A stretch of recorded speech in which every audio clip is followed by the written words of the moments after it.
Hola a todos, bienvenidos a los Ateneos del jueves. Hoy vamos a hablar de adecuación del esfuerzo terapéutico. Para eso voy a compartir la dirección del Ateneo con el doctor Leandro Tumino, que es intensivista, trabaja en el Hospital San Martín, en la Clínica San Camilo, y es el director del Comité de Neurointensivismo de SATI. Y vamos a presentar a José María Domínguez Roldán, que es médico intensivista, es jefe de la terapia intensiva de Virgen del Rocío, de la terapia de trauma de Sevilla, y es doctor en medicina y doctor en bioética. ¿Me olvidé algo más, José María? Sí, no, que soy del Betis, o sea que eso sí es importante saberlo, que no soy del Sevilla, ¿eh? O sea que para que no haya errores. Y acá ¿de acá de qué sos? Ahí no lo debo decir, pero Walter lo sabe. Walter sabe de que... Es que el primero que vino por aquí fue Walter y como ya podréis entender, sabéis hacia dónde me derivó, ¿no? Bueno, y como panelista vamos a tener al doctor Carlos Apesteguía. El doctor es médico intensivista, es miembro del Comité de Bioética y Ética de Investigación del Hospital Posada y del Comité de Bioética de SATI, y es ex jefe de cuidados intensivos del Hospital Posada. Y el doctor Walter Videta es médico intensivista, espera que no sé dónde te escribí. Acá.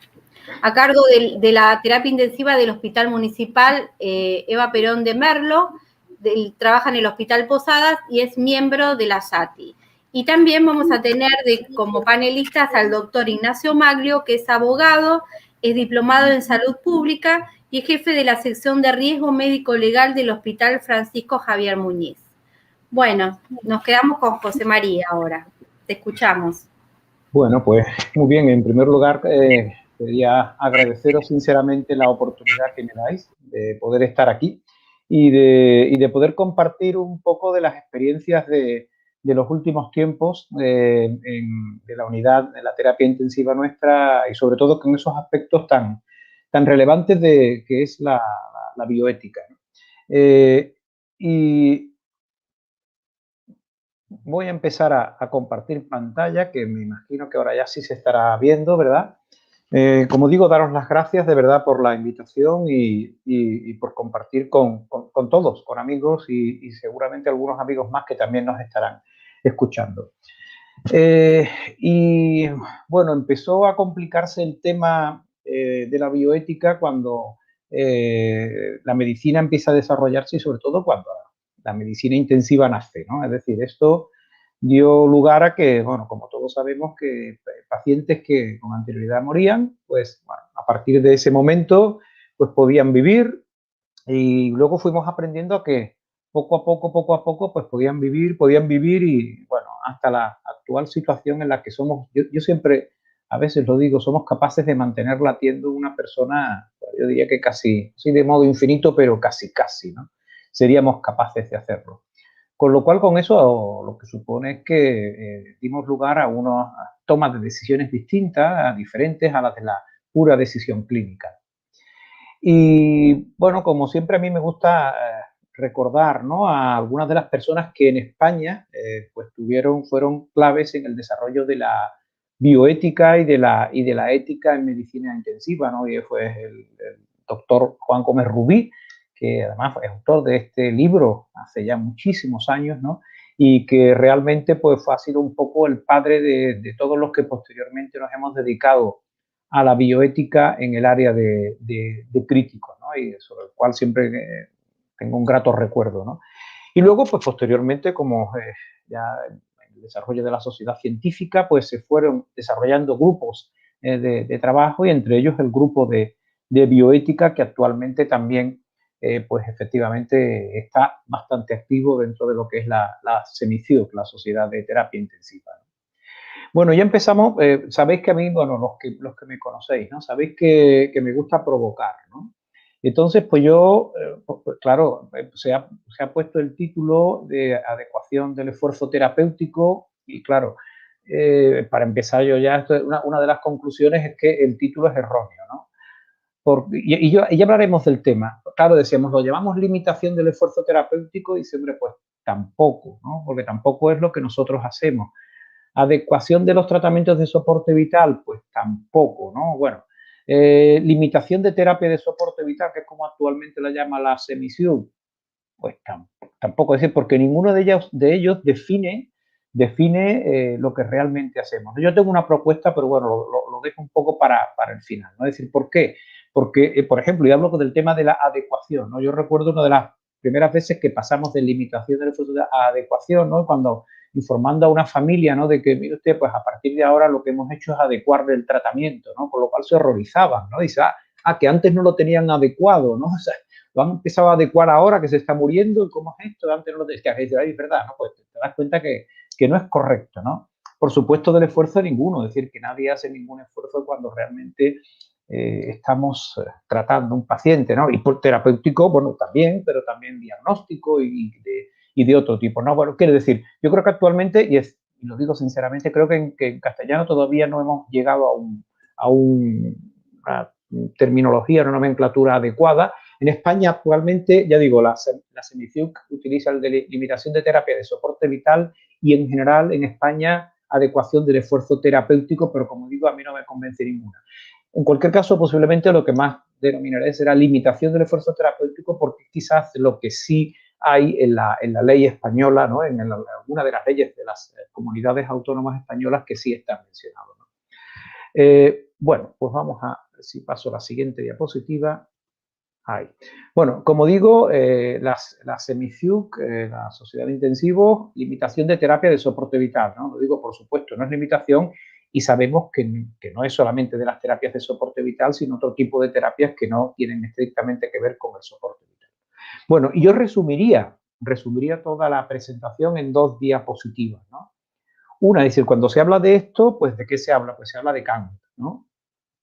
Y todo esto surge porque Kant realmente pues, fue el filósofo que en un momento dado desarrolla el actual concepto de autonomía, ¿no? La capacidad para autorregirnos según los dictados de nuestro pensamiento, de nuestra voluntad, ¿no? De acuerdo al imperativo categórico, ¿no? Es decir, que tenemos que hacer, que tenemos que seguir una moral que es la que nos viene de dentro, ¿no? Y que tenemos que seguir una libertad que es la que nos viene de dentro, ¿no? Pienso, actúo, siento y de esa interacción. Con lo cual eso cambió, bueno, cambió todo el mundo y actualmente el ciudadano libre es capaz de decidir por sí mismo lo que le conviene. En este caso estamos pensando en el ciudadano, en el paciente, libre de decidir lo que le conviene. Y la segunda diapositiva, y aquí se podría acabar la charla, es la buena práctica clínica, es decir, la combinación entre la autonomía de la persona más que del ciudadano, ¿no? Y la buena práctica clínica que sí nos corresponde a los médicos, pues estos dos son los elementos que definen realmente la adecuación del esfuerzo terapéutico o la limitación del esfuerzo terapéutico, es decir, que los dos puedan desarrollarse de modo armónico, la buena práctica clínica y la autonomía del individuo, del paciente. Sí quiero comentar, y yo creo que esto sí es un elemento, bueno, que afortunadamente nos ha permitido, sobre todo en algunas áreas de España, pero sobre todo en el sur de España, en España en el año 2010, en Andalucía en concreto, se desarrolló una ley denominada de derechos y garantías de la dignidad de la persona en el proceso de la muerte. A mí, a lo mejor es que yo soy muy crítico, ¿no?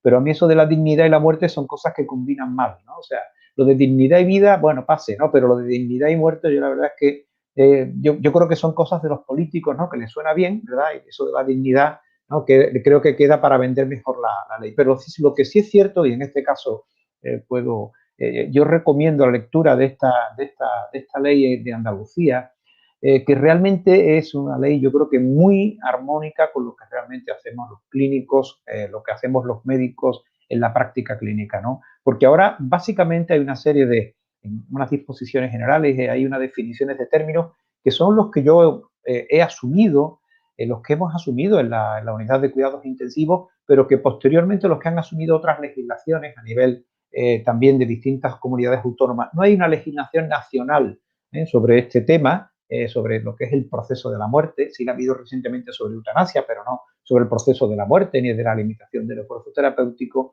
pero sí lo ha habido, como digo, en otras comunidades autónomas y que prácticamente no digo que hayan copiado, sino que han clonado, ¿no? Esta ley 2/2010 del Boletín Oficial de la Junta de Andalucía. Bueno, Y esta diapositiva, que bueno, está inspirada en de uno de mis maestros, ¿no? En el tema de bioética, para mí también me parece sustancial a la hora de que intentemos entender realmente algo de la bioética incardinada dentro de lo que es la práctica clínica, ya sea en cuidados intensivos o en otras áreas, ¿no? El proceso de una intervención sanitaria. Es decir, yo creo que los médicos, ¿no? Y eso es lo que hacemos inicialmente, además por lo que muchas veces pensamos que nos pagan, ¿no? Que es por diagnosticar, ¿no? Diagnosticar, hacer una indicación de tratamiento, hacer una indicación de diagnóstico, pues bueno, vamos a una unidad de neurocrítico, pues este paciente pues tiene una hemorragia subaracnoidea, pues bueno, convendría hacerle una arteriografía, convendría colocarle un drenaje ventricular, convendría, bueno, y efectivamente los médicos, esa es nuestra labor, ¿no? Parte de nuestra labor. Eso lo hacemos los médicos dentro de lo que es el proceso de la intervención sanitaria. ¿Y cuáles serían las fuentes en las que nos basamos? Pues las fuentes de buena práctica clínica, ya seamos la última publicación de Neurosurgery o el libro más antiguo que tengamos de anatomía, que también nos sirve para tomar decisiones diarias, ¿no? O de fisiología. Como digo, es fundamental, ¿no? Esta primera parte. A partir de ahí, la práctica clínica tiene una parte que es la información. Es cuando una vez decidida por el equipo médico, y digo porque en UCI básicamente es el equipo médico, no son un médico individual, el que decide una toma de decisiones, ¿no? Es decir, lo que le transmite a la familia o al paciente es cuál es la opinión sobre lo que hay que hacer, sobre tratamientos, diagnósticos, etcétera. Ahí viene la autorización por parte del paciente o de la familia. ¿Eso quién lo hace? El paciente o lo hace la familia. ¿Y básicamente en qué se basa? Bueno, pues cuando hay ley, pues en la ley de autonomía del paciente, que la hay en Andalucía, o un registro de voluntades anticipadas que puedan existir, pero básicamente se fundamenta en lo que decíamos de Kant, ¿no? En que tenemos que respetar la autonomía del ciudadano, independientemente de lo que diga la ley, de su corporalidad, de sus deseos, de la influencia de la enfermedad sobre su biografía, ¿no? A partir de ahí conseguimos, cuando se consigue la autorización, y por tanto a partir de ahí pues viene la actuación, que de nuevo la hace el médico, la implanta el médico y de nuevo son las fuentes de la buena práctica médica, ¿no? Las que influyen en esta decisión. Digo que este esquema a mí me parece muy importante porque quizás antes de, bueno, yo adentrarme en el mundo de la bioética, pues yo tenía una cierta confusión sobre estos tres pasos de la intervención sanitaria. A mí me parece esencial que los separemos, ¿no? Los dos, el primero y el tercero, están basados en lo que es el conocimiento médico, el segundo, pues en filosofía, antropología o cuando hay legislación, en legislación. La limitación del esfuerzo terapéutico, digo, le voy a llamar así porque así se le llama en la ley andaluza, aunque tampoco estoy muy de acuerdo con la terminología, y yo creo que es importante, es una buena definición, es la retirada o no instauración de una medida de soporte vital o de cualquier otra intervención, quiere decir intervención terapéutica o diagnóstica, que constituye, dado el mal pronóstico de la persona en términos de cantidad y calidad de vida futura, a juicio de los profesionales sanitarios implicados, algo fútil, algo inútil, que solo contribuye a prolongar en el tiempo una situación clínica carente de expectativas razonables de mejoría. A mí, como digo, esta definición me gusta mucho, ¿no? Después de las múltiples definiciones que podemos encontrar por ahí. Y ya incidiremos un poquito más en este tema, ¿no? El rechazo al tratamiento, por tanto, es que toda persona pues, tiene derecho a rechazar la intervención propuesta por los profesionales sanitarios, aunque ello pueda poner en peligro su vida, y eso debe constar en historia clínica. También lo dice la ley de autonomía a nivel nacional y lo dice la ley de autonomía en Andalucía. La eutanasia no vamos a hablar, no es el tema, aunque ahora mismo sí es un tema controvertido, ¿no? En España, pues desde hace poco más de 15 días, pues un mes, se aprobó la ley y el próximo día 25 se implantará, ¿no? Con lo cual, pero no vamos a hablar de este tema. ¿Quién debe realizar la limitación del esfuerzo terapéutico? Pues lo debe hacer los médicos o el equipo médico que realmente practican la actividad diagnóstica y, por tanto, el planteamiento diagnóstico terapéutico de acuerdo a la situación clínica, ¿no? Por tanto, la limitación es algo que tienen que hacer exclusivamente los profesionales, exclusivamente los profesionales, los que tienen experiencia clínica. Yo creo que esto es muy importante. Y cualquier áreas de definición en que se diga que se va a restringir, limitar, delimitar, adecuar, como lo queramos llamar, el planteamiento diagnóstico terapéutico, pues hay que escribirlo en historia clínica, ¿no? Y en cualquier caso, si se limita, es decir, y el paciente va a evolucionar a un proceso de muerte, pues hay que establecer las medidas de cuidado y confort, ¿no? Por tanto, la limitación del esfuerzo terapéutico, esta es la definición de nuevo. En este proceso de buena práctica clínica, ¿dónde va? Pues va ahí. Es decir, la limitación del esfuerzo terapéutico no tiene nada que ver con los deseos del paciente. No tiene nada que ver. Es una limitación de tipo científico-técnico, diagnóstico y pronóstico, y que hace que los médicos deban establecer el pronóstico y las expectativas en tanto a cantidad de vida prevista tras esa indicación o calidad de vida prevista tras esa información.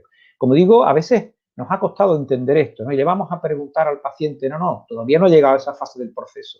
Los médicos tenemos una obligación que es suministrar una información de la decisión del equipo médico, de las opciones terapéuticas, opciones diagnósticas, pero informar al paciente, no preguntar la indicación más adecuada, sino informar al paciente de cuál es la decisión o las decisiones del equipo médico, ¿no?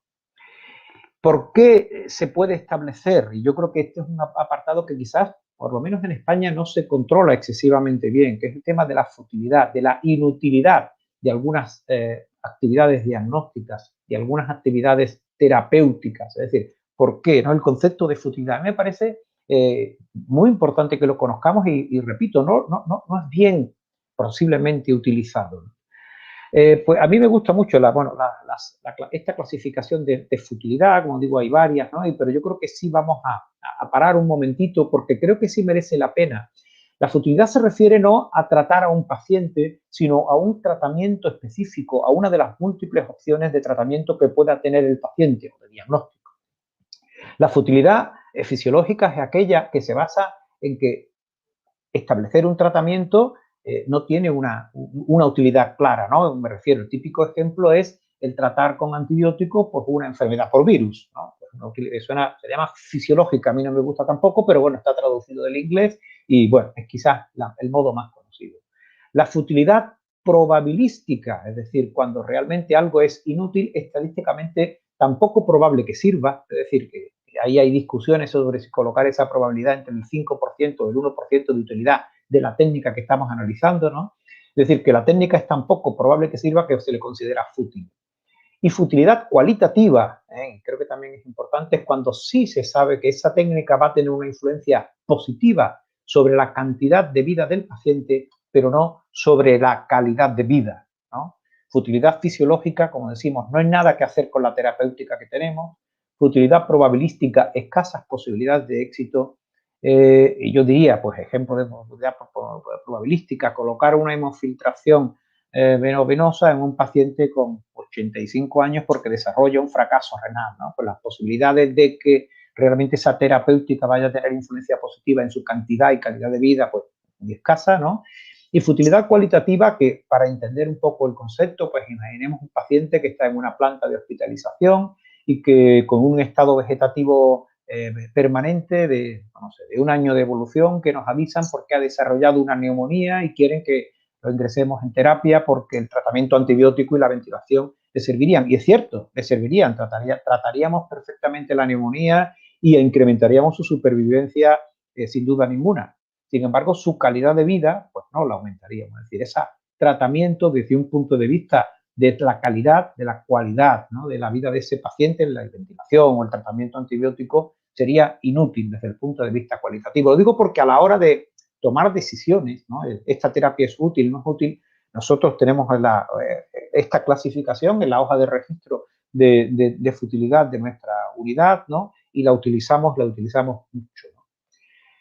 Importante, ¿a quién le corresponde la limitación del esfuerzo terapéutico? Al equipo médico, a los profesionales. Es cierto que puede evidentemente contactar con otros profesionales sanitarios que realmente. Y le precede un profundo debate clínico, antes del proceso de tomar la decisión y de informar a la familia. Pues bueno, ejemplos de limitación del esfuerzo terapéutico, hay uno que es muy frecuente, la no aceptación del ingreso de un paciente. ¿Por qué? Porque no se va a beneficiar de la UCI.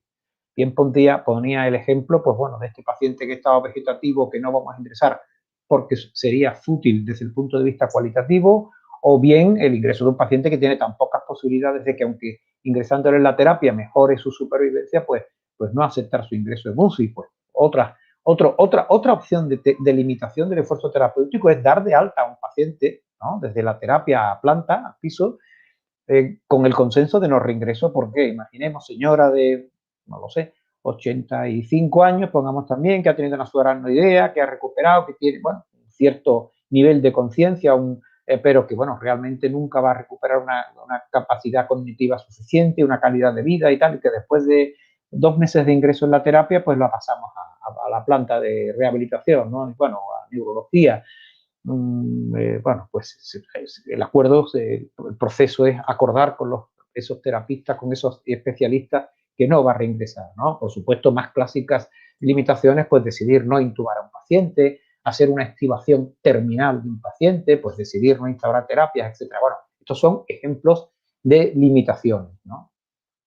El rechazo al tratamiento, como decíamos, era una vez que se ha tomado la decisión y se ha informado a la familia o al paciente, que el paciente no acepte la propuesta terapéutica, que diga que no se quiere operar, que no se quiere intubar, que no quiere, ¿no? Es decir, que no quiere, y que por tanto, y al cual tiene su derecho, y como digo, en la legislación española está absolutamente plasmada, ¿no? Típico ejemplo son los pacientes que rechazan transfusión con hemoderivados, por ejemplo, que hemos tenido algunos en la unidad y incluso han llegado a fallecer sin transfundirle hemoderivados, es decir, porque así lo desarrolla lo que es la autonomía, yo creo que del siglo XXI de la persona, y la autonomía normativa, legislativa, ¿no?, de la legislación, en este caso de España. Bueno, por tanto, digamos, ¿dónde iría el rechazo al tratamiento? Pues el rechazo al tratamiento iría ahí, iría en la fase de autorización. No autorizar a realizar determinados tratamientos o todo el tratamiento. El paciente o su familia, después de haber sido adecuadamente informada de las opciones que a los médicos le parecían razonables, pues no se produce esa autorización y hay un rechazo o no autorización al tratamiento. Y en el caso de que no lo hubiera, efectivamente, pues sí se actúa, ¿no? Por tanto, ¿a quién le corresponde el rechazo al tratamiento? Al paciente, ¿no? Al paciente o a su familia, ¿no? El paciente analiza sus perspectivas, su calidad de vida, y el paciente no tiene que consensuarlo con su familia, es decisión autónoma. Estamos en el siglo XXI, ¿no? Estamos en el siglo XXI, y por tanto tiene, evidentemente, lo que es clave es que el paciente, el proceso informativo por parte de los médicos sea exhaustivo para que sepan cuáles son las opciones razonables de mejorar su cantidad o su calidad de vida que le da la propuesta que le hace la unidad de cuidados intensivos. Típicos por el rechazo al tratamiento, pues el no aceptar el ingreso en UCI, pues el no ser intubado, pues paciente que pide ser desconectado, ¿no? Es decir, bueno, pues, típico.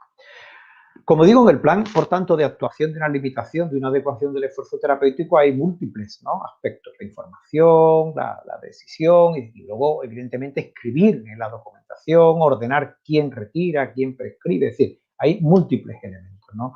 Yo sí quisiera, bueno, para quien tenga este libro, este es un manual que se realizó de limitación del esfuerzo terapéutico, como digo, así es como lo llama la normativa en la legislación en Andalucía, que hicimos en la Consejería de Igualdad, Salud y Políticas Sociales de la Junta de Andalucía, sobre limitación del esfuerzo terapéutico en cuidados intensivos y recomendaciones para la elaboración de protocolos. Lo recomiendo porque está tanto, yo creo que desde el punto de vista bioético, muy bien, ¿no? Y realmente participamos intensivistas, bueno, algunos enfermeros también, es decir, algún filósofo, pero realmente es un libro que yo recomiendo, y además, como digo, está libre en Internet. Como digo, participamos un grupo de gente, y luego además fue validado también por algunos expertos externos, ¿no?, que realmente nos orientaron también con algunas sugerencias, ¿no? Bueno, ahí hay unos artículos que vienen. Por tanto, yo creo que efectivamente formas de LED en relación a la UCI, una, el no ingreso, yo creo que es una LED quizás de las más frecuentes, ¿no? Bien porque el enfermo esté en una situación terminal irreversible, simplemente porque no se beneficia, ¿no? Otro, la instauración de medidas, ¿no? Otra, la retirada de medidas, y otra que hemos comentado también anteriormente, que es el alta desde la UCI a otra ubicación sin reingreso, ¿no? Y que además nos parece especialmente importante y útil, y mucho más quizás los que tenemos experiencia con pacientes neurológicos, en los que los resultados neurológicos no han sido suficientemente buenos y en los que realmente conviene primero informar bien a la familia de las expectativas que tiene y hablar con los profesionales, con los médicos que van a recibir a ese paciente para que realmente no le den a la familia falsas esperanzas y en un momento de empeoramiento pudieran volver a pedir que se ingrese en terapia intensiva. Y esta es en concreto la clasificación que nosotros utilizamos de intensidad terapéutica, no de limitación del esfuerzo terapéutico. Yo creo que esto hay que pasarlo a positivo, ¿no? Que de algún modo dan el marco que realmente tenemos. Nosotros cada mañana, después del cambio de guardia, después de la prima matina, y una vez contado a todos los pacientes, comentamos a todos los pacientes que tienen algún tipo de restricción terapéutica. Llamémosle limitación. Bueno, pues restricción terapéutica, ¿no? Nosotros lo tenemos clasificados en estos 7 grupos, ¿no? Pues bueno, desde el más básico, que la terapia restringida. Yo creo que la más importante es la columna de terapia restringida, más que las permitidas, ¿no? Pues una intensidad terapéutica tipo 1, una intensidad terapéutica tipo 2, que sería terapias de reemplazo renal en la que no se harían, o ECMO, o reemplazo hepático, etcétera. Cuando ya avanzamos un poquito más en restringir, las que no se harían cirugías o no se harían dosis supraterapéuticas de aminas, intensidad terapéutica máxima tipo 4, es decir, si vamos a la columna verde, si se haría ventilación, hidratación, nutrición, analgesia, sedación, pero no se haría transfusión antibiótica. Es decir, bueno, como podéis ver, bueno, hasta el último el nivel, que es el que va dirigido, que es la terapia dirigida, no para ese paciente, sino para potenciales donantes de órganos, receptores de órganos. Es decir, que la terapia no va dirigida a la persona que tenemos ingresada en esa cama, en esa unidad, sino que va dirigida a otras personas, ¿no? Son los 7 tipos de niveles de intensidad terapéutica. Están basados en algunos que Gómez Rubí ya estableció en ese libro que al principio de la presentación hemos comentado y que a mí me parece magnífico y que está, como digo, esta clasificación está inspirada en esa clasificación de Juan Gómez Rubí. Y como digo, esto lo hacemos todos los días. Es decir, esta evaluación lo hacemos todos los días y comentamos y se escribe en historia clínica, ¿no? Pero realmente, ¿cómo se decide, ¿no?, la limitación, la adecuación? Bueno, pues lo hacemos, quizás los que han estado más recientemente en nuestra unidad, pues sí lo han visto, ¿no? Opinan todos los médicos, pero hay que matizar, todos los médicos con experiencia, los médicos residentes no, los médicos con menos experiencia no, participan en la toma de decisiones como oyentes, pero no dan su opinión.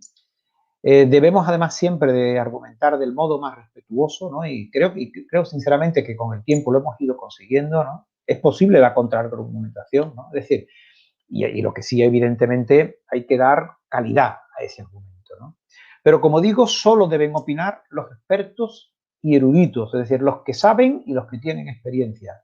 No opinan solo los eruditos. Y yo sé que esto a veces molesta, ¿no? Es que yo sé mucho, sí, además puede ocurrir, ¿no?, que haya pues médicos muy jóvenes, ¿no?, y médicos residentes que sepan mucho pues del tema, ¿no?, de la patología que está. Pero realmente le falta algo, que es conocer la historia natural de la enfermedad, ¿no?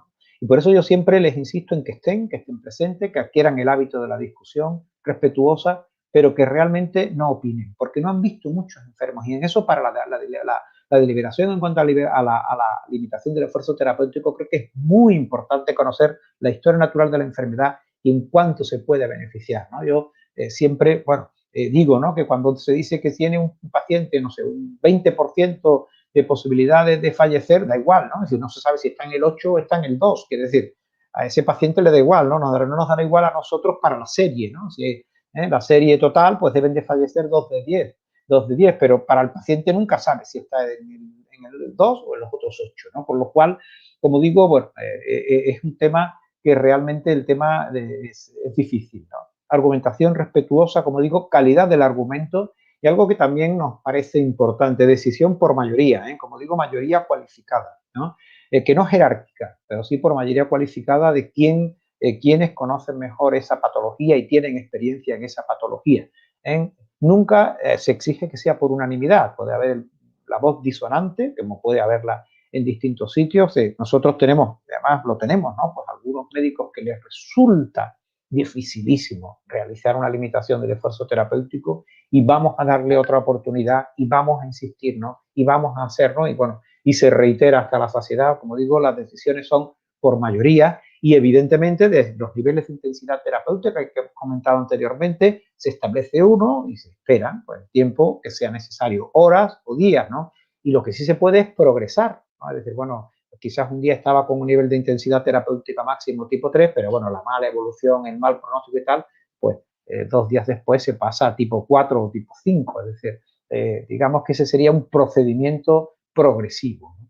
Bueno, evidentemente, a la hora de informar sobre la LED, que me parece también una parte muy importante médica, ¿no? No se puede decir los médicos, ¿no? Arrogantemente los médicos hemos decidido, que aunque sea verdad que lo hemos decidido, pero quizás a la hora de explicar a la familia una limitación del esfuerzo terapéutico, pues la diversidad cultural y religiosa yo creo que tiene mucho que ver para que nosotros sepamos capaces de hacer una aproximación médicamente razonable. Y como digo, no clínicamente razonable, sino médicamente razonable, ¿no? Es decir, el respetar lo que nos van a decir, el que evidentemente no van a coincidir necesariamente su opinión con la opinión de la familia, con la nuestra, ni sus valores culturales, ni sus valores religiosos, pero sí dar un paso, ¿no? A entender que esto debe ser así, ¿no? Como digo, fundamental planificar, ¿no? Y si efectivamente hay que planificarlo y ver realmente las terapias de confort, ¿no? Si el paciente vemos que va a evolucionar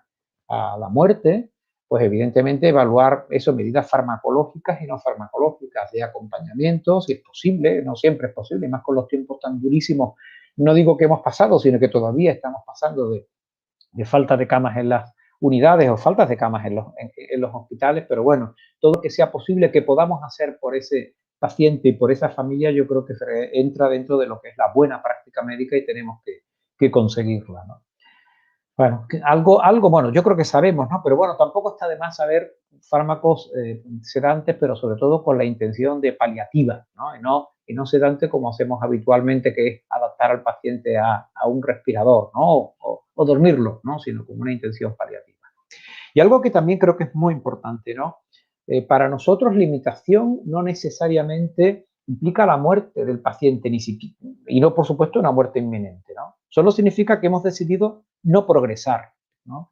A mí, y bueno, en esta diapositiva me paro un poquito de decir, pues nosotros no le denominamos, la denominación que tenemos actualmente no es limitación, como decía, no es adecuación, es delimitación del marco diagnóstico terapéutico, es decir, establecemos un cuadrado, ¿verdad? Hacemos el diagnóstico, el pronóstico, hacemos un cuadrado, ¿eh? Y vemos qué intervenciones colocamos dentro de ese cuadrado y que puedan ser útiles para la cantidad y para la calidad de vida de ese paciente. Y qué intervenciones pensamos que no son útiles, ¿no? Esas las colocamos fuera, ¿no? Y eso se revalúa, como digo, por eso nos gusta denominarlo delimitación del marco, delimitar el marco diagnóstico y terapéutico, porque igualmente hay que decir, mira, no le vamos a hacer una arteriografía, no le vamos a hacer porque, bueno, porque está en un tipo 4, ¿no? de intensidad terapéutica, pero bueno, una radiografía de tórax sí, porque todavía le podemos poner antibióticos, ¿no? Es decir, bueno, es decir, lo digo porque esas pruebas diagnósticas también hay que ponerlas o sacarlas dentro de ese marco, ¿no? Que delimitamos, ¿no? Y como digo, eso no quiere decir que el paciente se vaya a morir, y eso yo creo que también es realmente importante. Probablemente nos enseñaron a hablar de limitación pues los médicos internistas o los paliativistas, ¿no? Y siempre daban por hecho que es que el paciente, o incluso yo creo que muchos médicos lo siguen pensando, mucha población lo sigue pensando, que es que el médico después de una limitación, el paciente después de una limitación se muere, ¿no? Y efectivamente no es así. Es cierto que este es un término que ha sido muy abordado por oncología y por paliativos, ¿no? Y aunque nosotros también a veces hacemos oncología y paliativos dentro de las UCI, pero que no necesariamente quiere decir que el paciente vaya a fallecer. A veces no fallece, se ha hecho una delimitación, la evolución de la historia natural del paciente no ha sido a la muerte. Yo creo que esto es muy importante, ¿no? Porque así seguimos teniendo la sensación de que hemos parado donde teníamos que parar, que no hemos parado, pero que evidentemente nosotros no necesariamente ni somos dioses en la predicción, ¿no? Ni evidentemente la limitación acaba siempre con el fallecimiento del paciente, ¿no? Y una también de las recomendaciones, ¿no? Una de las limitaciones más difíciles, ¿no? Yo creo que quizás sea la más difícil, es la del no ingreso del paciente, ¿no? Del no ingreso del paciente en UCI, ¿no? Ante lo cual yo siempre digo que, sobre todo, que ahora que ya no hago guardias de 24 horas, ¿no? Pues yo siempre digo que efectivamente ante la duda, si a las 4 de la madrugada nos llaman y tenemos dudas si ingresar a un paciente y la duda es realmente el pronóstico, es realmente, bueno, si deberíamos hacer una limitación o no, si tienen dudas y hay cama, ingrésese. Es decir, ¿por qué? Porque la limitación no necesariamente hay que tomarla de modo urgente. Es decir, la limitación, como hemos dicho, es una decisión calmada, pausada, es decir, y no porque el paciente haya ingresado en la terapia, ya por eso quiere decir que no hay que hacerla, no, pues se ingresa a las 4 de la mañana y se intuba a las 4 de la mañana porque había dudas, ¿no? Había dudas. Y ya a las 9 de la mañana, como yo digo, y lo digo de modo jocoso, ¿no? Ya llegamos los listos, ¿no? Que llegamos todos perfectamente fresquitos de casa y tal, y decimos lo que hay que hacer. No, lo digo en tono jocoso, pero sí es cierto que llegamos, analizamos, vemos más despacio y tal. Porque si la indicación de limitación del esfuerzo terapéutico existía a las 4 de la mañana, también existe a las 10 de la mañana. Y por tanto, los que decimos que a las 4 no estaba indicado, pues debemos proceder a limitar a las 10 de la mañana. Yo sé que esto a veces, a nosotros realmente ahora mismo en nuestra terapia no tenemos especial problema, llevamos varios años de tradición, ¿no? De limitación, pero no se hace así en todas las terapias, no, a ver, si a las 4 de la mañana decíamos que la historia natural de la enfermedad del paciente era mala, también lo tendrá a las 10, y ha sido más fácil tomarla a las 10, que estábamos todos, que había más médicos expertos, que no a las 4, pues que estaba simplemente pues el que estaba en ese momento y lo llamaron al piso para valorar un paciente. Lo digo que efectivamente, y eso va dirigido mucho a los más seniors, ¿no? de las que se ingrese, ante la duda, que se ingrese, que ya llegaremos y lo diremos tranquilamente nosotros. Y esto yo creo que tenemos que repetirlo hasta la saciedad. La limitación del esfuerzo terapéutico, la delimitación del marco diagnóstico terapéutico es una buena práctica clínica. Es una buena... Quien no lo hace no es un buen médico. Quien no lo hace estando indicado no es un buen médico. Yo sé que a algunos les molesta mucho que yo lo diga, pero es que realmente, o sea, nosotros, nuestro centro es el paciente, el centro es el ciudadano, es la persona que tenemos ahí en esa cama, ¿no? Y tenemos que leer su biografía biológica y de su enfermedad. Y por tanto tenemos que actuar en consecuencia. O sea, yo creo que nada peor, ¿no? que el hacer un empecinamiento terapéutico con un paciente, sobre todo cuando existe un criterio claro de que no. La LED es una buena práctica clínica. Yo creo que esto lo tenemos que repetir hasta la saciedad. Y ya voy terminando, porque no quiero esto. Simplemente voy a comentar, esto fue hubo un congreso en octubre, aquí en un congreso internacional, y simplemente presentamos el resumen de algunas de las diapositivas de una comunicación que presentamos. Esto se realizó aquí en Córdoba, en España, y bueno, era simplemente, era el de la unidad de cuidados intensivos neurológicos que donde nosotros estamos, pues era el análisis del tipo de futilidad, y lo digo que es un concepto que debemos de trabajar mucho, ¿no? El tipo de futilidad aplicada a la limitación del esfuerzo terapéutico en una UCI neurológica, ¿no? Fue durante un periodo de 2 años, ¿no? Bueno, el objetivo, conocer qué tipo de futilidad, ¿no? Evidentemente, si se había hecho LED, es que el tratamiento era fútil, pero qué tipo de futilidad, si era la fisiológica, la probabilística o la cualitativa, ¿no? Bueno, el estudio observacional, bueno, ahí están puestos y se establecieron, como digo, pacientes en los que se restringió la terapéutica, o pacientes que se trasladaron a planta sin reingreso, o pacientes en los que se propuso ingreso para UCI que no se considera aceptable por considerar fútil el ingreso en terapia intensiva. Esos eran los 3 grupos, ¿no? Esta era la definición de limitación del esfuerzo terapéutico de nuestra ley de Andalucía. Como digo, la recomiendo. Sinceramente, no es chauvinismo, es una ley bastante bien escrita.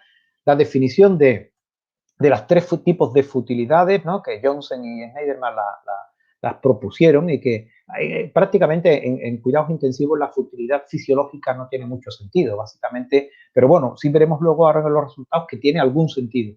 Es fundamentalmente la probabilística y la cualitativa la que realmente más valor tiene. Dimos la probabilística, que es pocas posibilidades de supervivencia al paciente, cualitativa, posibilidad de supervivencia, pero manteniendo una mala calidad de vida previa y establecida, ¿no? Bueno, vimos 1.473 pacientes, y de los cuales se hizo algún nivel de restricción terapéutica en 163, ¿no? O sea que como se puede ver, bueno, con una tasa, bueno, yo creo que a mí me parece apropiada, se sigue manteniendo en esa misma tasa, ¿no? El porcentaje, pero eso no era fundamentalmente lo que habíamos analizado, era ¿Qué grupo eran? Pues en el 71% de los pacientes se limitó dentro de la unidad de cuidados intensivos neurológicos, en el 20% fueron pacientes que no ingresaron por no beneficiarse del ingreso en UCI, y en el 9% pacientes que se fueron de alta a la planta desde nuestra unidad, pero que se acordó su no reingreso por considerarlo también fútil dado su estado neurológico, ¿no? Y simplemente decir, bueno, es una estadística, no la voy a intentar ahí simplemente decir que la futilidad cualitativa, ¿no? Futilidad cualitativa era la predominante cuando se hacía la limitación del esfuerzo terapéutico en UCI, ¿no? Y la probabilística cuando se hacía la limitación del ingreso en UCI. Es decir, hay diferencias, ¿no? Tiene que ver bien, o sea, bien porque pensamos que el paciente no va a ir bien, ¿no? O no va a ir bien, porque pensamos que el paciente puede sobrevivir, pero efectivamente no va a tener una buena calidad de vida. Ya digo, en el enfermo neurológico posiblemente esto es, bueno, quizás para lo que tenemos más experiencia en esto, pues realmente esto es así, ¿no? Bueno, pues estas eran las conclusiones. Simplemente decir, hacer énfasis en que esto es una hoja de registro que diariamente, después del cambio de guardia de la primatina, como digo, recomendamos pacientes con algún tipo de limitación, nivel de intensidad terapéutica propuesto, tipo de terapéutica y futilidad de cada una de esas terapéuticas, ¿no? Y termino con las dos diapositivas que a mí me parecen claves, ¿no? En esta presentación, aunque ya digo, las he mencionado rápidamente, pero me parecen claves. Una, la autonomía de la persona como ciudadano en cuanto a posibilidades de desarrollar un rechazo al tratamiento, y autonomía de los médicos en cuanto que la sociedad tiene un contrato con nosotros, es decir, la sociedad confía tanto en nosotros, es que Rousseau, ¿no?, escribió el contrato social de Rousseau, ¿no?, que decía que efectivamente hay determinadas profesiones en las que confía plenamente, ¿no?, pues en las leyes, en los sacerdotes y en los médicos, ¿no?, y dejó que nos autorreguláramos, ¿eh? Vosotros os autorreguláis porque confío plenamente en ustedes, ¿no? Bueno, pues confían tanto que efectivamente nosotros tenemos que devolverle esa confianza no solamente en el campo científico, que creo que efectivamente lo hacemos muy bien, sino también en el campo de los derechos, ¿no? Es decir, no podemos hacer encarnizamiento terapéutico, tenemos que acelerar, ¿no?, a aceptar, ¿no?, la autonomía de las personas cuando rechazan. Y ellos tienen que aceptar también la autonomía nuestra, ¿no?, y deben de confiar en que cuando hacemos una limitación del esfuerzo terapéutico es porque realmente estamos ejerciendo ese derecho en nombre de la buena práctica clínica dirigida a ese ciudadano. Como digo, las dos diapositivas que me parecen más importantes, la autonomía y recordar que la limitación del esfuerzo terapéutico, la delimitación del marco diagnóstico terapéutico, como a mí me gusta llamarlo, es una buena práctica clínica. Y por mi parte, nada más. Muchas gracias.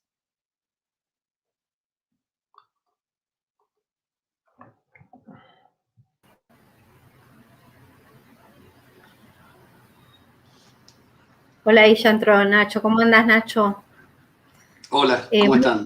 Hola, ¿qué tal? Bueno, muy buena la práctica, y no sé si quieren hacerle alguna pregunta. ¿Hay preguntas? José, ¿podemos, Karina? Sí, sí. José María, no, muy interesante lo de la descripción de los distintos tipos de futilidades. Concretamente en relación a tu último trabajo y lo que nos dedicamos a neuro más que todo, en neuro muchas veces hemos aprendido a través del tiempo que los scores predictivos no nos sirven de mucho. Uno de los últimos ha sido el ICH en la hemorragia intracelular espontánea, que mide una probabilidad de estar vivo o no a los 30 días. Y juntamos otros datos, y esto es muy difícil. Bueno, nosotros creo, o por lo menos muchos centros, no estamos muy acostumbrados, por lo menos en neuro, a limitar, salvo que sea un Glasgow 3-4, la entrada a la terapia intensiva. Y después nos manejaríamos, más que todo, nos usamos muchas veces en scores y otros datos de estatus previo a la vida, y jugando ya ahora con las probabilidades, que también es algo muy difícil de hacer en medicina, particularmente en medicina clínica y particularmente en los pacientes neuro. A veces hay algunos que dicen que esto, vos lo dijiste muy bien, tiene que ser un proceso lento.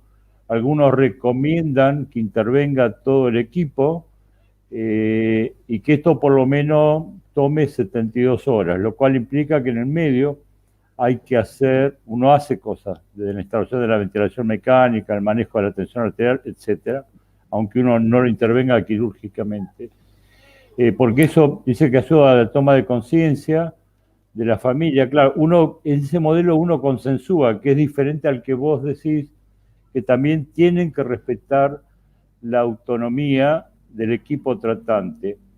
Entonces la pregunta es, ¿qué es a vos lo que te parece que nosotros tendríamos que entrenar? Vos hablaste después, otro lado, por ir estableciendo la futilidad día a día y al lado de la cama, ¿no? Que tenía como una especie de checklist.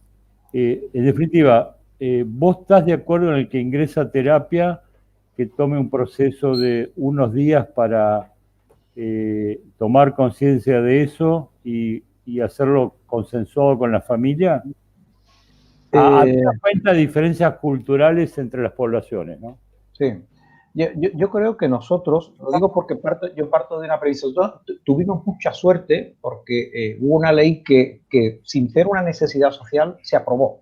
Es decir, cosa rara, y se aprobó y ahora a posteriori dice, bueno, buena ley, ¿no? Es decir, el tema está en que yo realmente creo que hay que insistir mucho en establecer las diferencias entre lo que es la limitación, en la que solamente la deberían de tomar los profesionales, o sea, sanitarios, y el rechazo al tratamiento. Yo creo que mezclar las dos cosas al final no hace buena práctica clínica.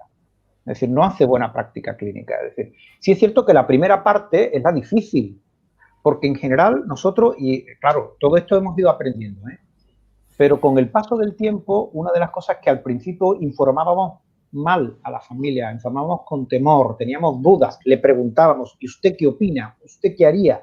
No sabemos si intervenirlo o no, no sabemos hacer la craniectomía descompresiva. Al final la familia, ¿qué sabe?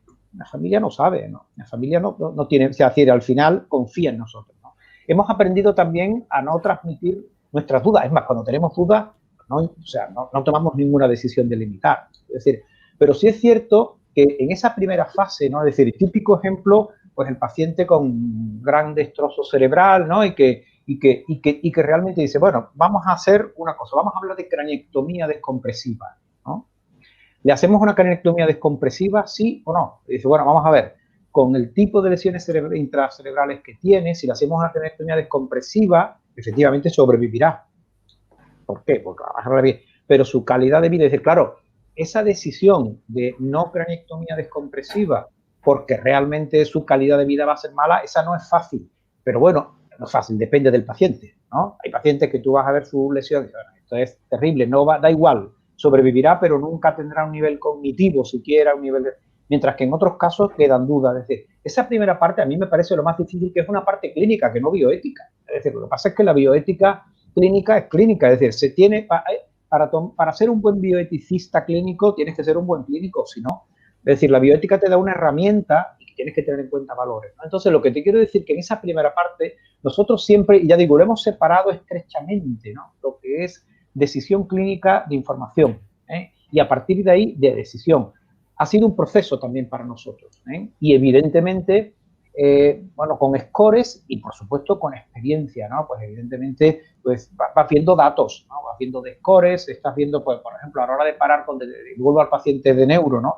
Que vas viendo que la sonografía Doppler, pues va cada vez, la velocidad está disminuyendo cada día, de un día para otro, que se va a parar un lado y que el otro lado no está parado, pero que este lado sí está. Es decir, bueno, pues estableces un pronóstico definitivo y dices, bueno, es que no tiene sentido seguir un tratamiento de hipertensión con un hemisferio cerebral que ya paró, ¿no? Y que está, es decir, con lo cual no tiene sentido, ¿no? Como digo, me parece realmente, o sea, la parte clínica es eso. Y luego viene la otra parte, que es la autonomía de la persona, la autonomía de la familia, porque nosotros casi siempre hablamos con familias, ¿no? Porque no podemos informar a los pacientes.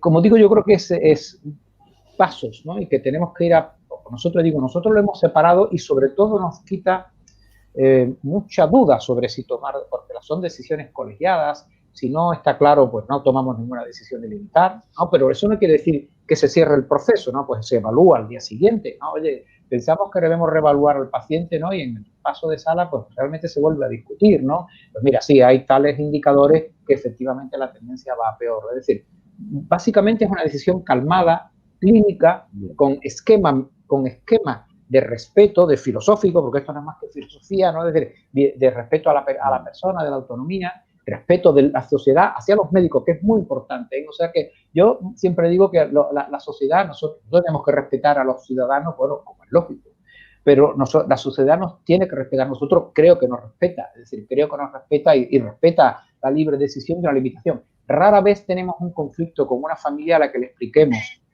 bien explicada y bien razonada, hasta dónde vamos a llegar, ¿no? Si se lo explicamos bien y por qué, y que la familia en general se nos cree. No solemos tener problemas, lo explicamos razonablemente, ¿no? Es decir, en términos que ellos lo puedan entender. ¿Y la limitación queda escrita en la historia clínica? Queda escrita en historia clínica. Sí, además se dice, o incluso si pretendemos hacer o alguien piensa que hay que hacer una limitación y dice, tenemos reunión que es en el paso de sala, que es decir, en el paso normal, nos sentamos habitualmente porque es una decisión calmada, ¿no? Y efectivamente digo, bueno, ¿cómo lo ven? Y además te lo digo porque lo hemos instrumentado de esa forma tan fácil. Escribíamos los diagnósticos, ¿no? Escribamos el pronóstico a 3 meses, a 6 meses, a 1 año y a 5 años, ¿no? Es decir, siempre nos podemos equivocar, pero bueno.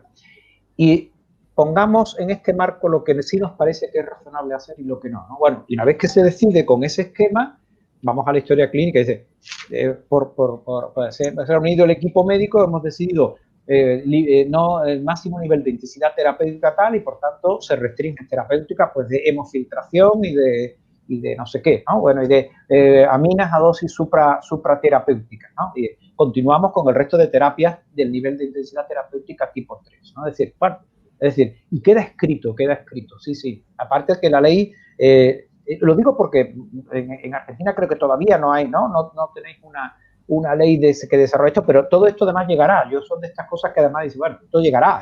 Y lo que hay que hacer es escribirla bien. Es decir, yo digo, nosotros tuvimos mucha suerte porque en esa época yo no estaba en este mundo de la bioética, tuvimos mucha suerte porque fueron muy buenos los legisladores y muy buenos los bioeticistas que los asesoraron.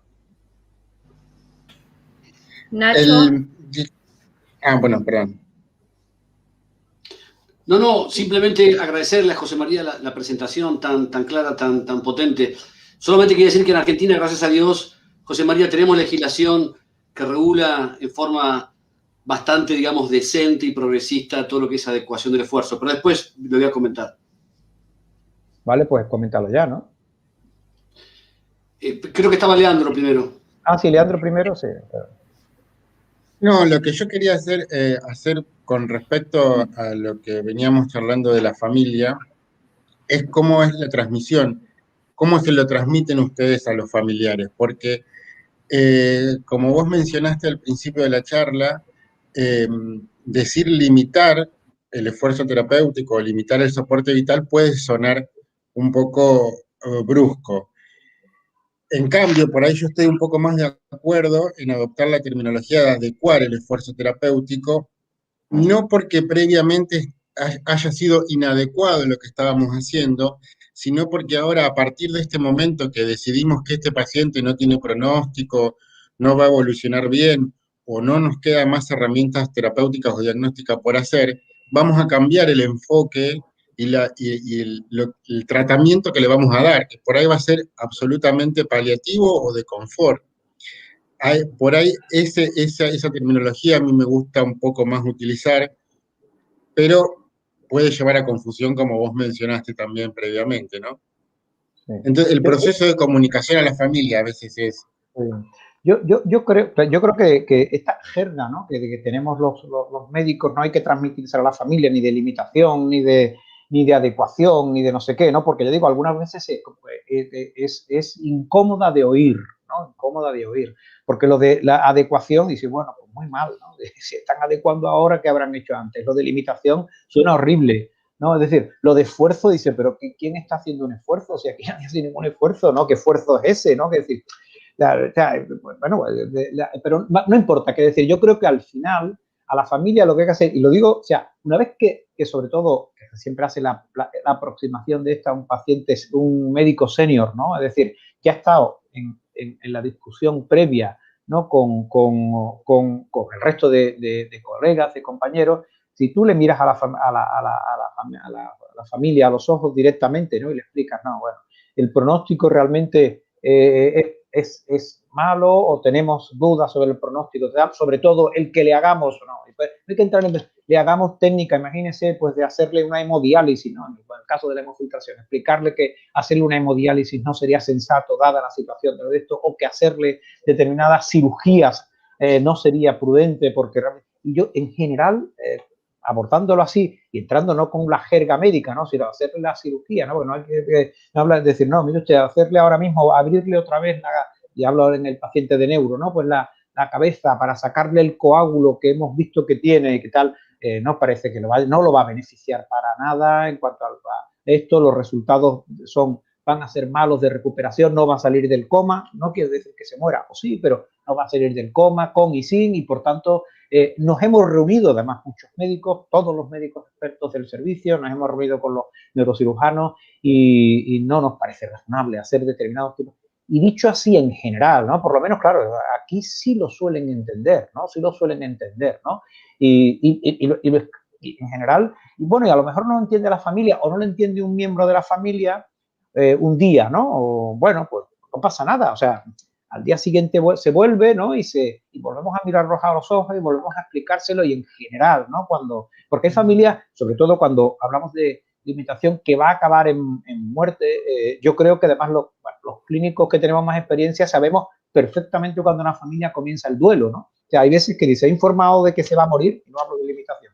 Además, y tú dices, pues la familia le he dicho que se va a morir dentro de y no ha empezado el duelo, ¿no? Y te das cuenta que no ha empezado el duelo. Sin embargo, hay veces que tú haces una información de limitación y la familia empieza el duelo, ¿no? Y eso claro que lo percibimos, ¿no? Y esa parte, pues, es esa parte esencial, ¿no? De la práctica médica, ¿no? O sea que yo creo que además en esto, como casi nadie nos ha entrenado, ¿no? Es decir, todo esto es muy intuitivo, ¿no? Lo hemos dejado de modo muy intuitivo, ¿no? Nos hemos aprendido pues todas las terapéuticas, todas las guidelines, ¿no? Pero realmente no hemos arreglado ni la terminología de la limitación, ¿no? Es decir, nos hemos despreocupado de esto, ¿no? Entonces yo creo que lo que necesita es desarrollar un área de conocimiento, porque la medicina se mueve a una velocidad brutal y la sociedad se mueve a una velocidad brutal, y que la medicina realmente se adapte, ¿no? A esta situación. Por eso yo creo que efectivamente el buen marco normativo ayuda muchísimo, y sobre todo hay algo, ¿no? Considerar lo que es una buena práctica clínica. A mí eso me parece esencial que lo repitamos hasta la saciedad, porque lo que es una mala práctica clínica es hacer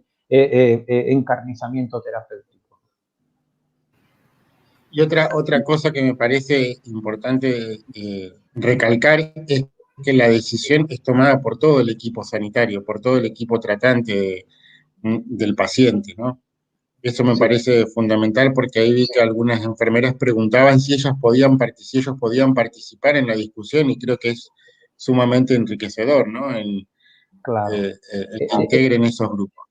En general, nuestra enfermería, quizás desde el punto de vista técnico, es decir, técnico posiblemente, bueno, a veces nos da pistas importantes, ¿no? Desde el punto de vista científico-técnico, pero, por ejemplo, sí nos ayuda en todo el proceso, ¿no? Porque, por ejemplo, para el abordaje a la familia, en general las enfermeras conocen mejor a la familia que nosotros, ¿no? Dicen, mira, ahora el que viene, este es el hermano, y mira, este hermano viene y realmente pues tiene poco afecto por él, tiene no sé cuánto, no le importa nada.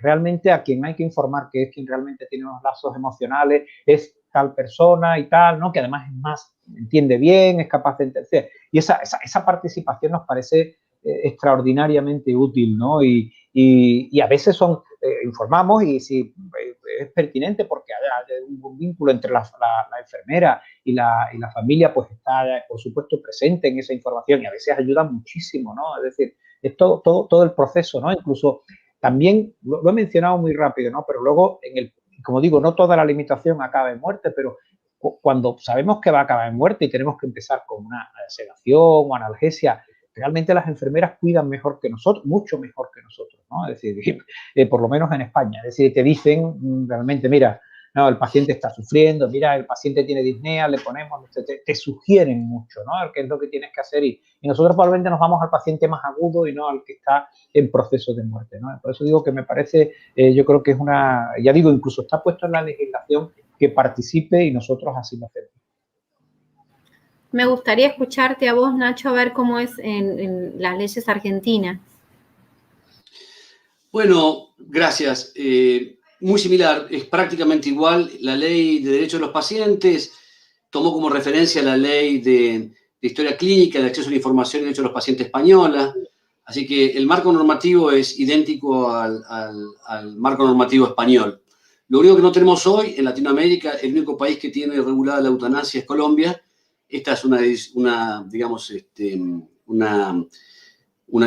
impostergable que Argentina en algún momento lo va a tomar, pero bueno, esto lo dejamos para después. Pero yo con relación a la presentación de José María, nuestra ley es muy clara, nuestra ley permite la adecuación y la readecuación, incluyendo el Código Civil estableció también la posibilidad de rechazo a medidas que se consideraban medios ordinarios de conservación de la vida, como la hidratación y la alimentación artificial. Es decir, lo más importante que da la norma para mejorar la tranquilidad del trabajo en terapia intensiva es que ofrece un amplio esquema de libertad y de trabajo para que se pueda respetar la autonomía, como bien decía José María, de los equipos asistenciales, de todos los trabajadores de la salud con trabajo en los cuidados intensivos. En ese sentido, nosotros pensamos que la adecuación, y de hecho la Academia de Medicina en nuestro país tiene un decálogo donde se ha sugerido modificar el término limitación por adecuación, pero la adecuación también yo creo que es un llamado a pensar nuestras propias limitaciones como equipo de salud, ¿no? Es decir,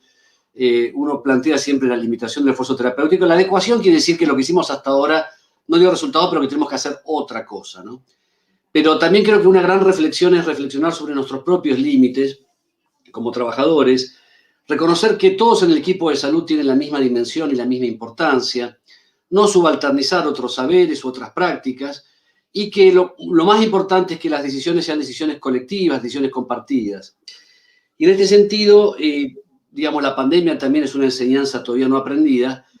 Nos enseñó que la adecuación terapéutica tiene dos aspectos, como bien mencionaba José María, un aspecto pasivo, que está dado por los criterios de ingreso o de no ingreso a terapia intensiva y por la extensión del soporte vital, y una adecuación activa que tiene que ver básicamente con el retiro o la suspensión de tratamientos intensivos. Cualquiera de los dos aspectos, yo creo que es muy importante diferenciar las decisiones anticipadas, que están normatizadas en nuestro país, de lo que nosotros llamamos las decisiones informadas. Y aquí me sumo claramente a lo que decía José María, es decir, las decisiones anticipadas son decisiones, deseos de los pacientes, de los allegados, en cuanto a lo que ellos pueden considerar procedimientos o tratamientos extraordinarios, es decir, que van más allá de sus compromisos, sus convicciones religiosas, morales o cualquiera sea. Pero los métodos o la desproporción es una medición que hace el equipo de salud, porque lo proporcionado o lo desproporcionado, y en este caso seguimos los lineamientos de Calipari, es una evaluación técnica, médica, científica, que se hace en cuanto a varios aspectos que se tienen en cuenta. Por ejemplo, el pronóstico, claramente. Varias cuestiones tienen que ver, por ejemplo, también con la disponibilidad concreta, la posibilidad técnica de ese uso, las expectativas razonables, por ejemplo, de eficacia, la cuantificación de los recursos, porque también yo creo que algo que aquí debemos conversar también es sobre la equidad, porque nosotros vemos siempre un aspecto individual en relación al paciente para evitar lo que bien se dijo aquí, que es el empecinamiento terapéutico, ¿no? O la obstinación terapéutica, que a mí siempre me pareció una especie de oxímoron, ¿no? Porque si es empecinamiento no es terapéutico, y si es terapéutico no es empecinamiento. Por eso prefiero llamarlo pseudo-empecinamiento terapéutico o pseudo-encarnizamiento terapéutico. Pero de todas formas, creo que también hay una mirada en términos de justicia distributiva, en términos de justicia sanitaria, porque muchas veces esa obstinación pseudoterapéutica provoca una malversación de los recursos. Y creo que eso también es una mirada, por eso son los famosos trilemas que se presentan en bioética intensivista, ¿no? Los trilemas tienen que ver cuando hay, además de los dilemas clásicos, se presenta en la tercer pata de ese dilema, que es la mirada de salud pública en cuanto al uso de los recursos intensivos, que siempre de alguna forma son escasos. Y para terminar, la otra reflexión, que creo que está muy bien lo que dijo José María, y por supuesto estamos totalmente de acuerdo, son lo que nosotros hemos definido en contraposición a las directivas anticipadas, las decisiones informadas. Las decisiones informadas tienen que ver cuando el equipo asistencial define que determinado tratamiento pasó a ser, digamos, desproporcionado, y esas son decisiones informadas, es decir, ahí el paciente o los familiares no tienen chance de consentir o de rechazar, porque son decisiones exclusivamente médicas, técnicas, por eso nosotros llamamos decisiones informadas. Y muchas veces lo que hemos observado, y creo que es un aspecto importante también, más que nada en la pandemia, que estas decisiones informadas muchas veces son un alivio para la familia, porque no son ellas las que tienen que tomar, digamos, esas decisiones que a veces son dilemáticas, tremendas, que pueden ser, digamos, con abreviar el curso vital en lo inmediato o lo mediato, pero muchas veces se toman, y hemos tenido nosotros experiencias cercanas, en que esas decisiones informadas muchas veces son un consuelo, un alivio para las familias, porque no están en cabeza de ellos tomar esas decisiones que tienen que ver con, como dije antes, abreviar el curso vital. Bueno, esto a grandes rasgos es lo que quería decir.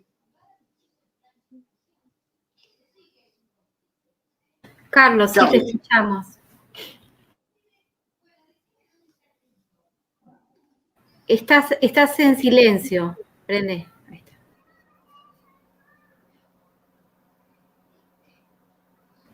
Te escuchamos, Carlos.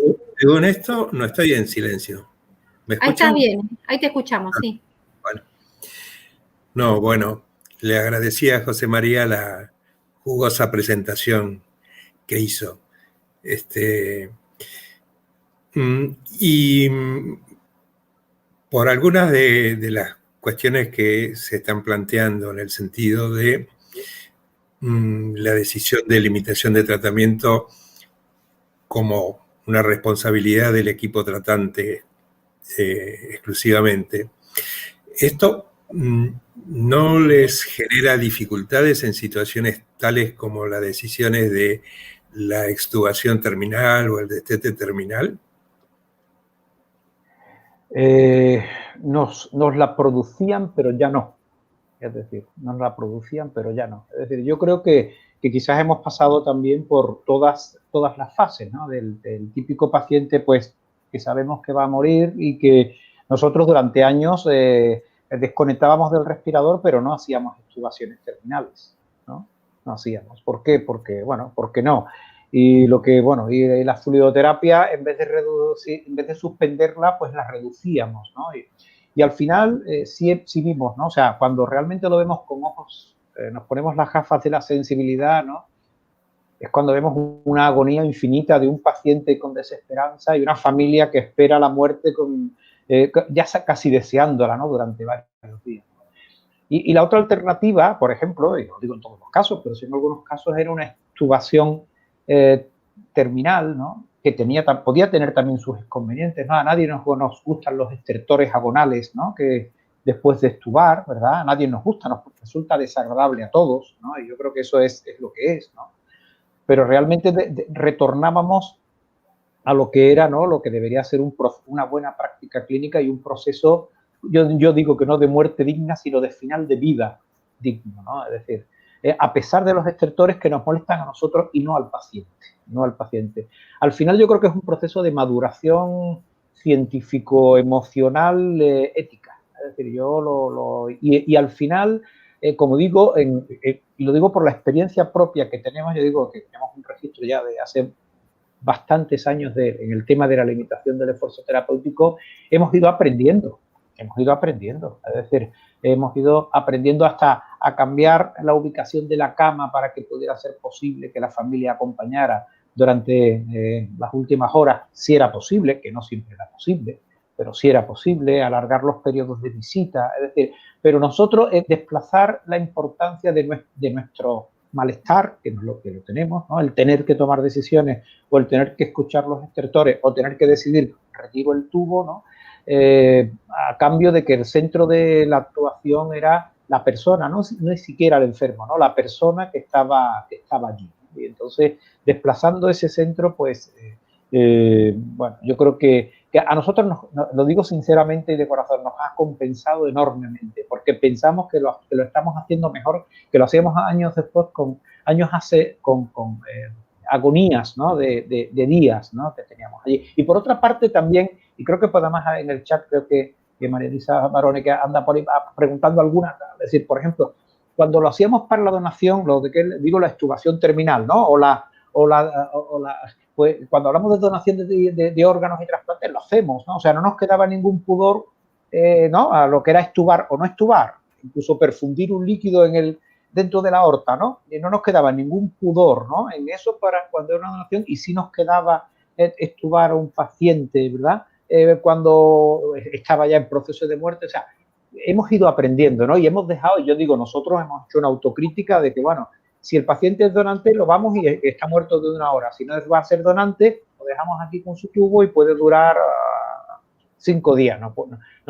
Una carga moral que a nosotros nos aprendimos y que nos parecía que no era aceptable, ¿no? Es decir, porque al final a los médicos y lo digo sinceramente, no nos pagan tanto por tratar ni por diagnosticar, sino por decidir, ¿no? Dentro de lo que es la biografía de determinadas personas que llamamos pacientes, ¿no? Gracias. Una de las preguntas del público lo trajo a la realidad de José Emiliano, de si tuvo algún impacto la decisión de la limitación en la actual pandemia de COVID para ustedes.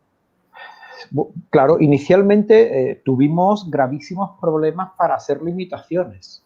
O sea, sobre todo durante nosotros tuvimos la primera ola, fue marzo, abril, mayo, junio del 2020, porque realmente no teníamos noción de qué era el COVID. Quiero decir, no éramos incapaces de establecer el pronóstico de los pacientes, con lo cual hicimos ventilaciones, bueno, absolutamente ahora, a la luz de lo que hemos aprendido, absolutamente absurdas, ¿no? Es decir, absurdamente prolongadas, ¿no? Es decir, ¿por qué? Porque al no saber cuál era realmente la historia natural de una enfermedad de la que no sabíamos ni sabemos, ¿no? El tratamiento, es decir, ya, con lo cual era muy difícil establecer. E inicialmente lo que hicimos fue hacer, probablemente no intencionadamente, pues empecinamientos terapéuticos excesivos, ¿no? Excesivos.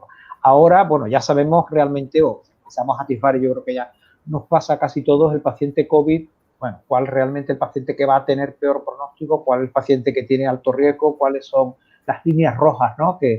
Por las que pasa ya un paciente y a partir de cuál el proceso casi se convierte en irreversible, y realmente eso nos ayuda, ¿no? Nos ayuda de algún modo a establecer la limitación con más certeza, ¿no? Pero al principio no, al principio fue muy difícil. José María, ¿ustedes tienen mucha mortalidad en las unidades de ustedes en España, en los pacientes ventilados COVID?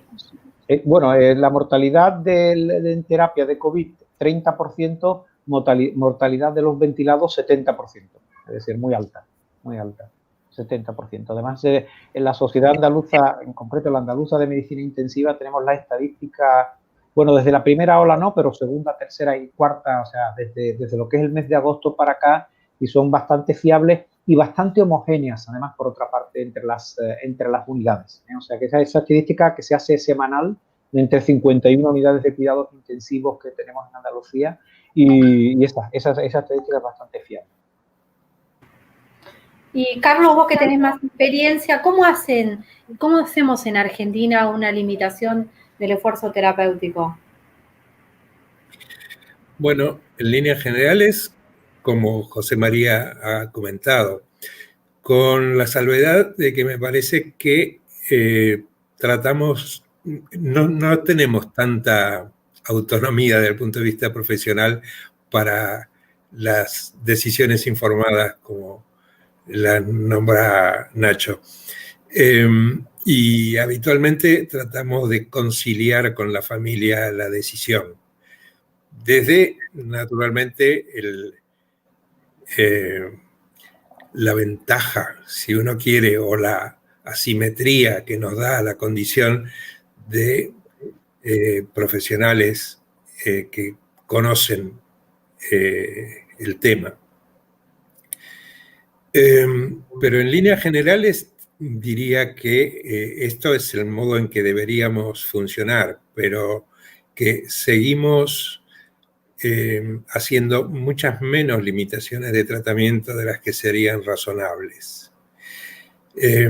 Todavía existe, a pesar de las leyes y del nuevo Código Civil y demás, todavía existe bastante temor a la judicialización que pudiera sobrevenir a estas prácticas. Yo le quería... sí, Nacho. No, perdón, Carlos, te escucho. Me interesa escucharte.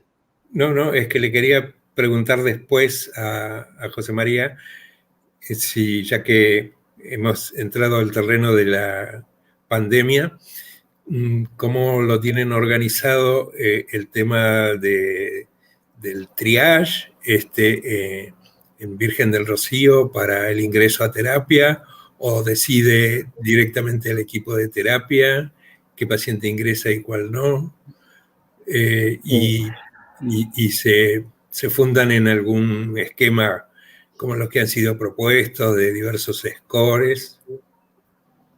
Al final, bueno, como digo, hemos ido aprendiendo. O sea, hemos ido aprendiendo con el tiempo. Aprendimos sobre todo a partir de la segunda ola que fue nuestra, que fue en septiembre, agosto, septiembre, octubre, fue realmente... Y al final, al principio era todo muy intuitivo, y lo que sí conseguimos, la verdad es que tuvimos mucha colaboración, tenemos mucha colaboración de los otros servicios de respiratorio y enfermedades infecciosas, y sí mucho tratamiento de oxigenoterapia de alto flujo en el piso, en las plantas, es mucha, y con una excelente colaboración por parte de todos, ¿no?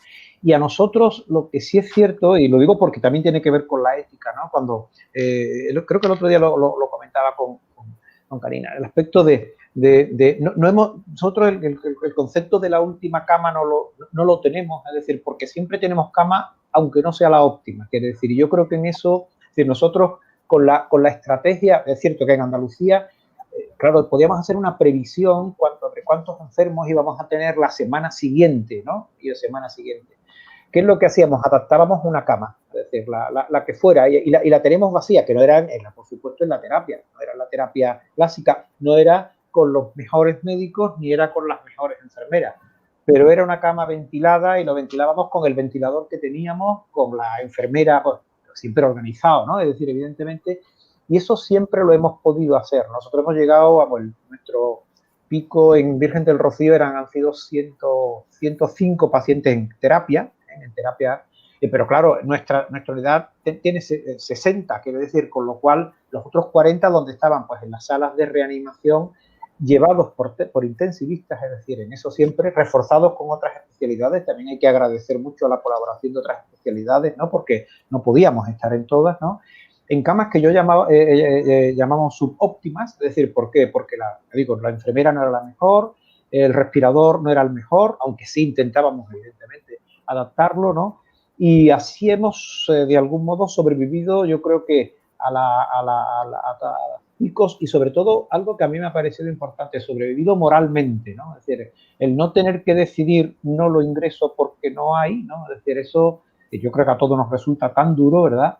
Tan duro que yo creo que el concepto del subóptimo, es decir, bueno, nos ha servido realmente, porque además a la población también les ha demostrado que hemos hecho todo lo que hemos podido. Es decir, al final hemos ventilado pacientes con ventiladores de transporte, es decir, oxígeno 100% o 21%. Y bueno, eso es mejor que se muera, ¿no? Es decir, eso es mejor que se muera. Es decir, y la población lo ha entendido bien, nosotros lo hemos entendido bien, los otros especialistas lo han entendido bien, porque además hemos hecho el esfuerzo de que ese paciente al día siguiente, si quedaba otro respirador, otro ventilador y tal, pues lo cambiábamos. Es decir, yo creo que eso ha sido la situación, ¿no? De hecho, hemos llegado a estar hasta 9 intensivistas terapistas de guardia en Virgen del Rocío, ¿no? Quiere decir, porque bueno, era necesario, ¿no? Y no era suficiente para los 100 y pico de pacientes que teníamos.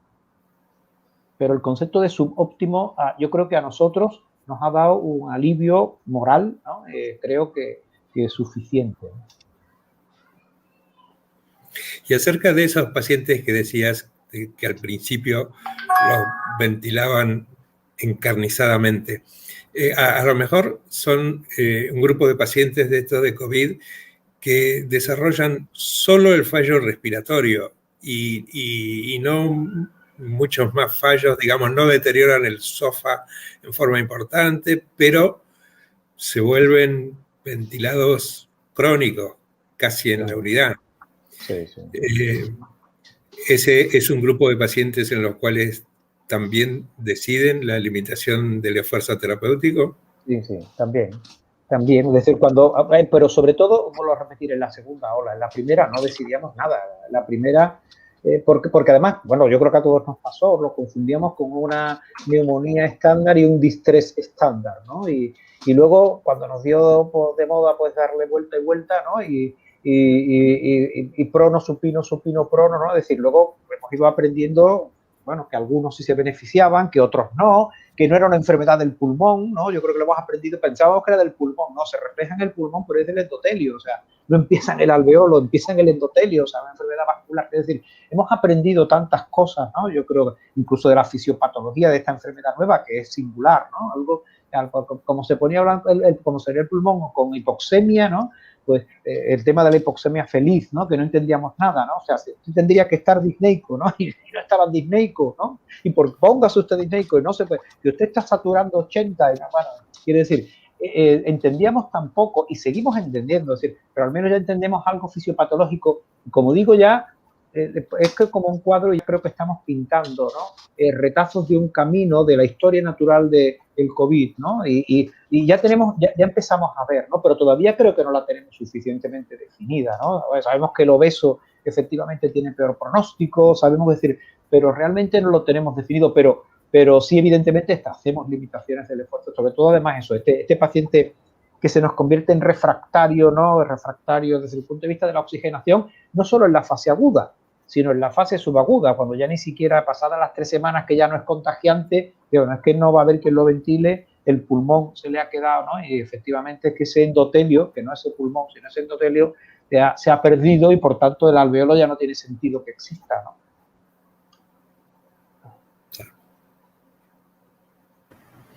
Bueno, para terminar, porque ya se está haciendo, en realidad piensen que José María debe ser como la 1 de la mañana ya, o más. Afirmativo. Para terminar, me gustaría escuchar de cada uno de ustedes una reflexión y bueno, muchísimas gracias por tenerlos en este Ateneo, la verdad que brillantes todos y bueno, un gusto escucharlos. Así que bueno, los escucho.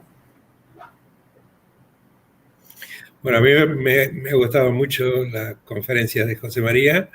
Me parece que tiene una médula conceptual muy importante y claridad en cuanto a los procedimientos. En lo que a mí respecta, también agradecerles la invitación. Un placer haberlo escuchado a José María. Uno nunca se cansa de aprender, ¿verdad? Pero también me parece que es muy importante reconocer a la SATI para evitar lo que mencionaba Carlos, ¿no? El síndrome judicial. Muchas veces la obstinación terapéutica tiene que ver con el síndrome judicial, con esa práctica de la medicina a la defensiva, que yo no la juzgo, la comprendo. Y recordar que la SATI ya hace más de 25 años tiene y ha emitido un documento muy importante a nuestro juicio, que son las pautas para la abstención y el retiro soporte vital del paciente crítico.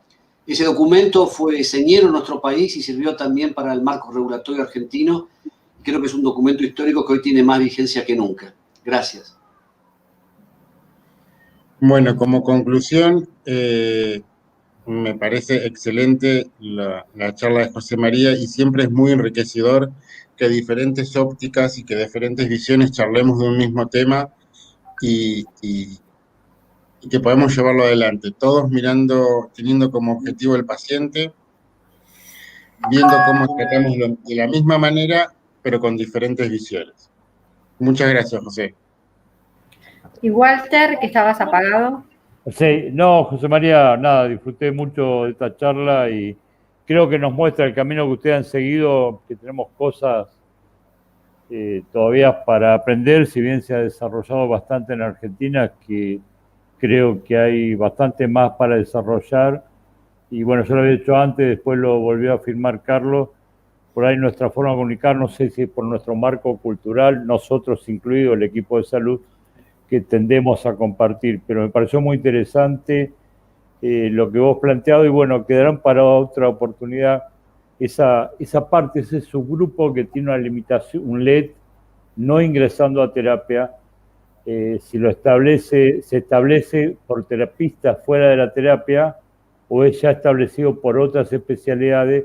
Por ejemplo, el stroke de tronco, yo me acuerdo que ya en el 95, los que tenían una mortalidad del 70% prevista por anterior, posterior o más de la mitad del tronco, no entraban. Bueno, será motivo para otra charla. Muchas gracias. Vamos, Betis. Bravo. Pues nada, yo sí quería daros las gracias bueno, los que me conocéis, que estoy encantado de estar aquí con todos los amigos, excepto Nacho, que no lo conocía, vamos, lo conocía, no, miento, sí lo conocía porque lo había visto en alguno de estos atenienses de la SATI, o sea que sí lo conocía, pero él no me conocía a mí. Y bueno, también veo que hay muchísimos amigos que están también en el chat, un saludo de corazón a todos, ¿no? Que a ver si el bicho este ya acaba de una vez, ¿no? Y podemos empezar a cruzar de allá para acá, de acá para allá, que yo estoy deseando, ¿no? Como sabéis que yo siempre digo que Argentina y España están a un sueño de distancia, o sea, llegas, te duermes en el avión y te despiertas acá o allá, ¿no? O sea, que con lo cual, encantado de estar con vosotros y sí decir que efectivamente también estoy encantado de poder compartir experiencias, ¿no? Porque a veces nosotros, estas decisiones bioéticas, nada, aquí se cuenta relajado, ¿no? Cuenta relajado porque ya llevamos un camino de muchos años hecho, pero los primeros pasos no son nada fáciles y bueno, siempre que se pueda abrir el camino a otros, la verdad es que encantado, igual que vosotros nos lo habéis abierto a nosotros en muchas ocasiones. Muchas gracias de corazón a todos. Bueno, muchas gracias y nos vemos la semana que viene. Adiós. Gracias. Chao, José María. Gracias. Gracias.